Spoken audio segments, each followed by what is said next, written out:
Hi, I'm Mike Coyle with Insidexploration. Today I'm here with Robert Carrington on the Newrange Pamlico property in western Nevada.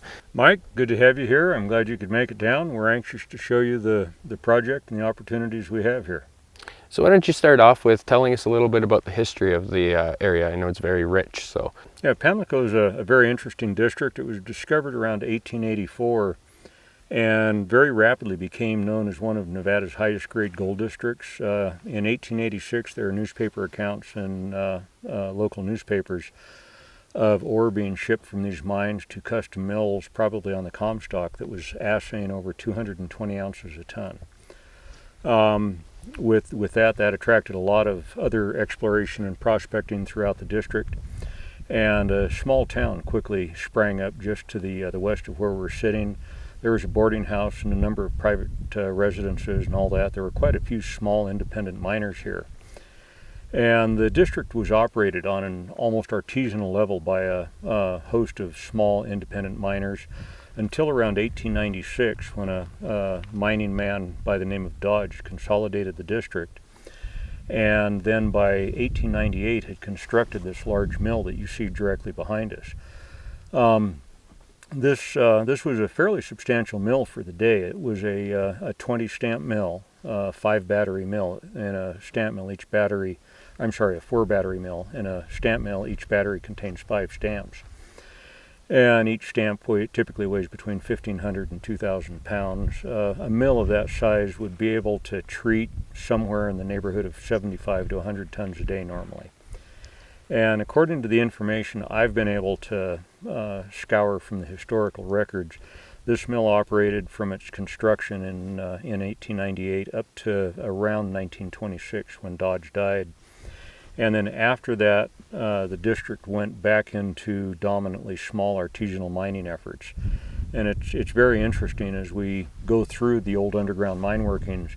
You can actually see this transition from the very early workings that are very irregular, and all the wood is put together with square nails, into the period where Dodge had it, where he obviously had engineers on staff. It's very well planned and laid out, and he actually transitions during the period of square nails into round nails, which happened in the late 1890s. And then, of course, the last small mining period, where they're, again, very irregular workings, but dominated by round nails. And so it's an interesting archaeological study as well as geological study. You see pretty much all of Nevada's early mining history going on here. So tell us a little bit about the geology of the area. It's rather interesting. You know, you see a lot of quartz outcrops in the area. It's littered all over, actually, and I'm looking forward to kind of getting into some of these adits to see what lies underneath. Yeah, geologically, Pamlico is quite interesting. Pamlico, of course, sits within the Walker Lane, which is a giant structural lineament. The Walker Lane is about 75 miles wide and strikes northwest. It's actually parallel with and driven by much of the same forces as what are driving the San Andreas Fault in California. The Walker Lane is still active today. They're typically within the Walker Lane, you see sometimes 200 earthquakes a day, small tremors. On the Pamlico property, the geology is dominated mostly by Mesozoic age rocks and earlier. The actual host rocks that we're dealing with are lithic volcanic tuffs that are probably Permian in age. And then there are younger sedimentary rocks that overlie those that are Triassic age. So we see a couple of 100 million years of geologic history on the property as we transition from shallow or from near continental margin volcanics into shallow marine sediments. So on the property, there's a range of different deposits. You have some placer and alluvial in the valleys, yeah, and then, which obviously offers indications that there's gold within the mountains, and for good reason. There's over 300 adits on the property.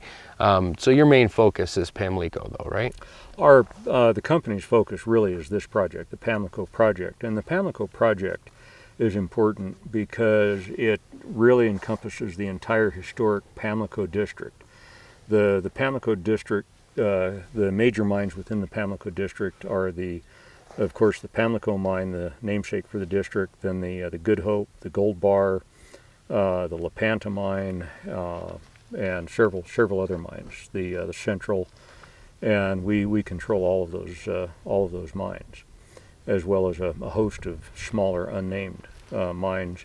There's a tremendous amount of production that came out of this district. Most of that was during a period when you didn't have to report your production, and obviously if you don't have to, nobody bothered reporting it. So historic data is limited aside from what's left behind from the old school mining? Yeah, very limited.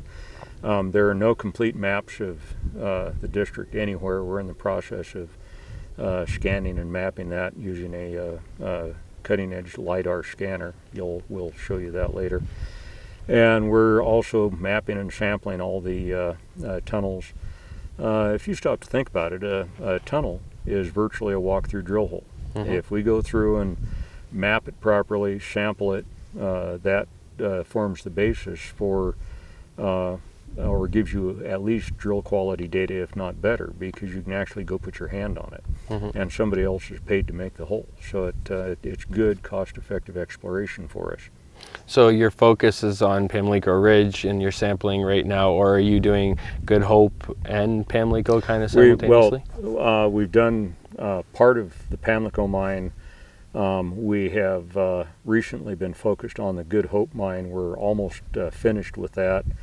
We'll be moving into the Gold Bar mine and then finishing up the Pamlico mine in the coming months. So to give it some perspective, like these mines are generally close. You can see them from ridge to ridge to ridge, but how big is the land package you're dealing with here? Well, the overall land package covers a number of major targets. It's a very large, truly a district scale project.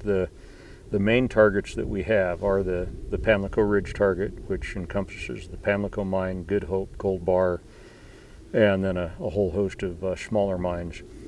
Then the Gold Box Canyon is probably the next major target. That occurs in a canyon that's about a half a kilometer to the east of Pamlico Ridge.